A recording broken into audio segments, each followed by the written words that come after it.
His presidency, yesterday, came under attack from former President Olusegun Obasanjo and Nobel laureate Professor Wole Soyinka over Tuesday's shooting of ENDSARS protesters by the Nigerian army at the Lekki tollgate in Lagos. The Socio-Economic Rights and Accountability Project (SERAP) said it had already dragged President Muhammadu Buhari's government and the military before the International Criminal Court (ICC) over the matter. Scores of protesters were killed as shooters believed to be officers of the Nigerian military opened fire on hundreds of youths keeping vigil at the Lekki tollgate to demand an end to police brutality. Many were also wounded. Still on rampage over the killing, irate youths, yesterday, embarked on massive destruction of national and state-owned assets across the country. The worst hit was Lagos, which lost a handful of assets, including some newly commissioned state-owned bus terminals, some media outfits and at least 2 more police stations. Governor Sanwo-Olu's Fa. Ile house was also attacked. Obasanjo, in a statement, blamed Buhari for the killing of #EndSARS protesters. He insisted that Buhari and his lieutenants did not exhaust all opportunities for dialogue with the protesters before resorting to use of force. The former president said it was regrettable that Buhari used brute force to further anger the youths.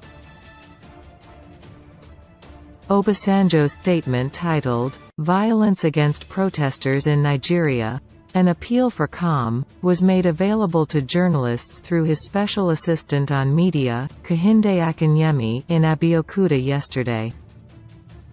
He, however, enjoined protesting youths in the country to give peace a chance as they go about making their legitimate demands.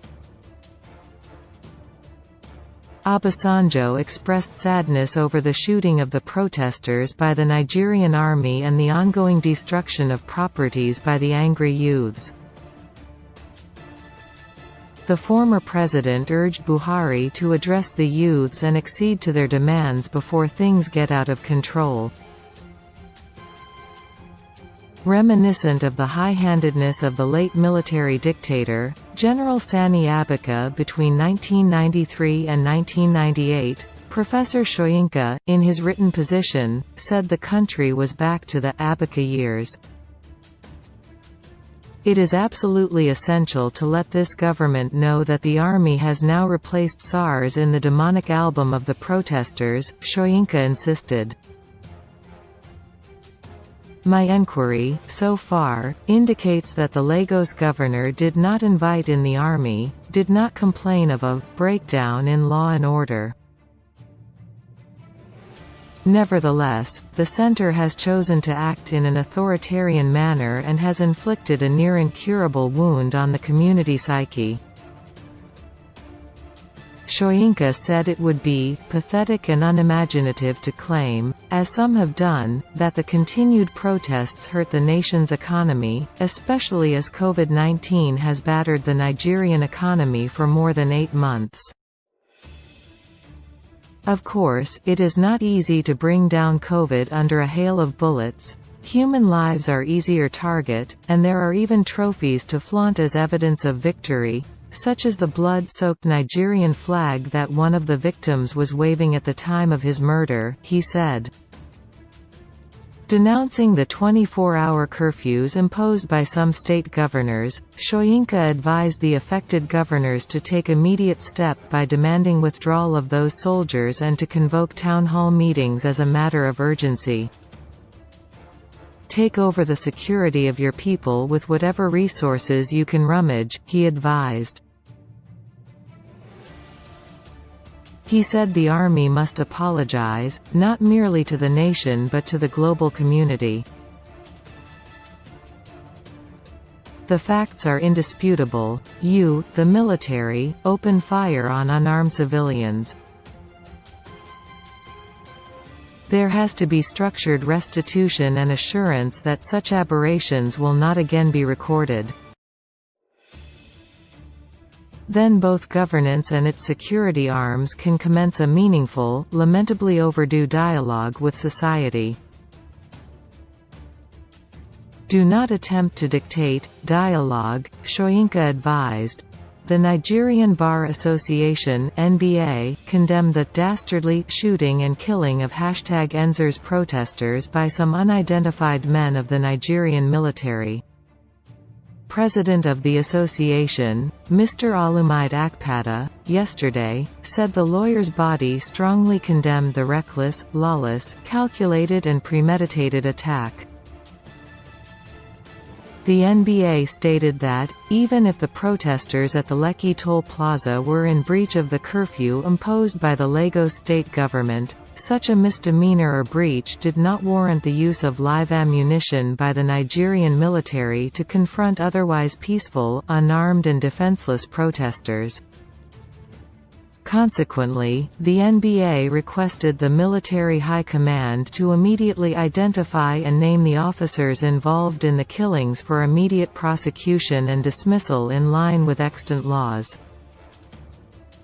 Following the attacks, the presidency, yesterday, sued for calm and understanding of citizens, as the implementation of the reforms gets federal attention.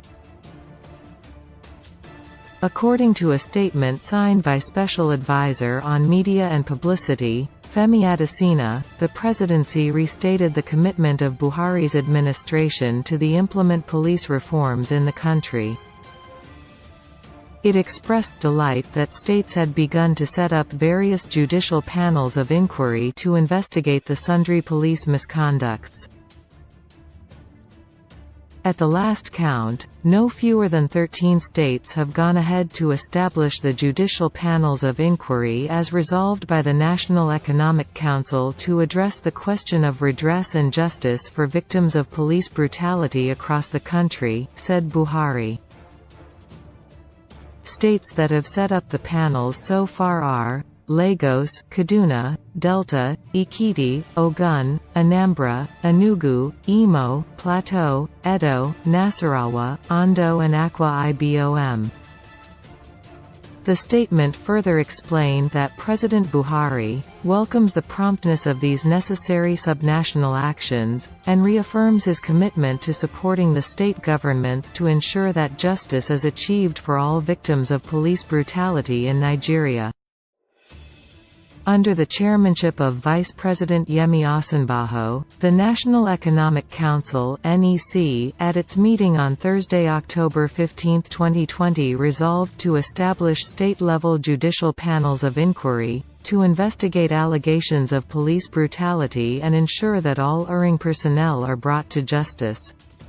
But SERAP, in a petition sent to Mrs. Fatou Bensouda, ICC prosecutor, yesterday, urged the court to promptly investigate reports that Nigerian authorities, military, and some politicians have used and are using thugs, soldiers and security agents to intimidate, harass, attack and kill #EndSARS peaceful protesters in several parts of Nigeria, including Abuja, Lagos, Edo, Osun, Plateau, and Kano State. SERAP also urged Mrs. Bensouda to push for those suspected to be responsible for these crimes, mostly security officials, soldiers, some politicians and other actors who directly or indirectly have individually and/or collectively contributed to the attacks, deaths and injuries, and are therefore complicit in the crimes, to be tried by the ICC.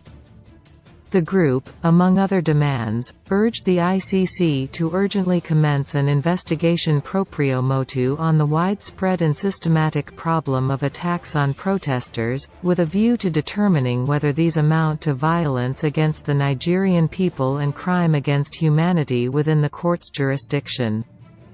In this respect, we also urge you to invite representatives of the Nigerian government, and the military to provide written or oral testimony at the seat of the court, so that the prosecutor is able to conclude since available information whether there is a reasonable basis for an investigation, and to submit a request to the pre-trial chamber for authorization of an investigation." Quote.